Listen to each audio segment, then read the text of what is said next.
बिहार चुनाव की तैयारियां अपने अंतिम दौर में हैं, लेकिन इन सब के बीच एक बड़ा चेहरा गायब है। ये चेहरा है चुनाव रणनीतिकार प्रशांत किशोर का। प्रशांत किशोर यानी पीके सामने से भले ही किसी भूमिका में ना हो, लेकिन बैकफुट पर वो काफी एक्टिव हैं। पटना में ये चर्चा तेज है कि जेडीयू से विदा होने के बाद प्रशांत किशोर एक खास तैयारी में हैं, और ये खास तैयारी है उन दलों से मेल मिलाप की जो देखने में भले ही छोटे हों, लेकिन उनकी राजनीति गंभीर साबित हो सकती है। इन दलों में उपेंद्र कुशवाहा की पार्टी आरएलएसपी और चिराग पासवान की पार्टी एलजेपी के नाम हैं। एक रिपोर्ट के मुताबिक प्रशांत किशोर इन दलों के संपर्क में हैं। रिपोर्ट में बताया गया है कि जेडीयू को लगता है कि चिराग पासवान की पार्टी एलजेपी को एनडीए और बीजेपी जेडीयू से अलग कराने में प्रशांत किशोर की अहम भूमिका है। जेडीयू के एक वरिष्ठ नेता ने बताया कि प्रशांत किशोर ने चिराग पासवान को समझाया है कि बिहार के पुराने सोशलिस्ट नेताओं के लिए ये अंतिम चुनाव है और वो अगले चुनाव में कोई बड़ी भूमिका नहीं निभा पाएंगे। लिहाजा चिराग पासवान को ये चुनाव पूरी तैयारी के साथ लड़ना चाहिए और उन्हें अपनी हर रणनीति दांव पर लगानी चाहिए। कुछ इसीलिए चिराग पासवान ने खुद को साबित करने के लिए एनडीए से अलग राह चुनी और अपने दम पर बिहार चुनाव लड़ने का फैसला किया। चिराग पासवान और प्रशांत किशोर की इस मिली भगत पर जेडीयू की पूरी निगाह है।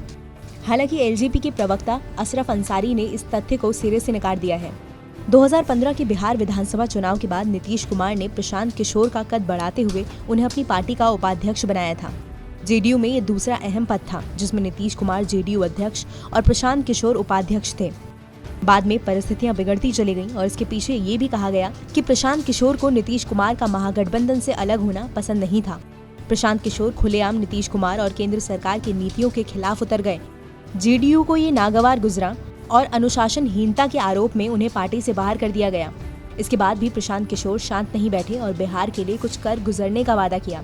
इस तैयारी में उन्होंने बात बिहार की नाम से मंच शुरू किया। ये मंच भले ही गैर राजनीतिक है, लेकिन राजनीति पर इसका गहरा असर है। इसका मुख्य मकसद था बिहार में एक ऐसा नेतृत्व खड़ा किया जाए जो जमीनी स्तर का हो।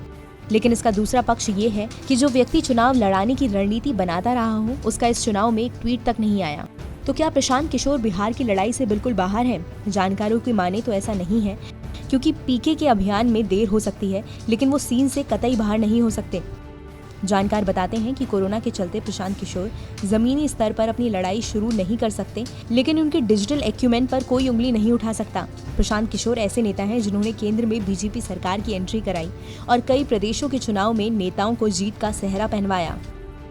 ऐसे में वो चुनावी परिदृश्य से गायब कैसे हो सकते हैं? बात बिहार एक ऐसा डिजिटल मंच है जिसके 20 लाख फॉलोअर्स हैं, इसलिए प्रशांत किशोर को हल्के में आंकने की कोई गलती नहीं कर सकता। ये भी कहा जाता है कि प्रशांत किशोर हमेशा विजयी पक्ष के साथ होते हैं। अब देखने वाली बात होगी कि बिहार में ये विजयी पक्ष कौन सा है जिसके साथ प्रशांत किशोर बैकफुट में खड़े हैं। इस बारे में आपकी क्या राय है, हमें कमेंट सेक्शन में लिखकर जरूर बताएं। बिहार चुनाव समेत देश और दुनिया की तमाम बड़ी खबरों के लिए सब्सक्राइब करें TV9 भारतवर्ष।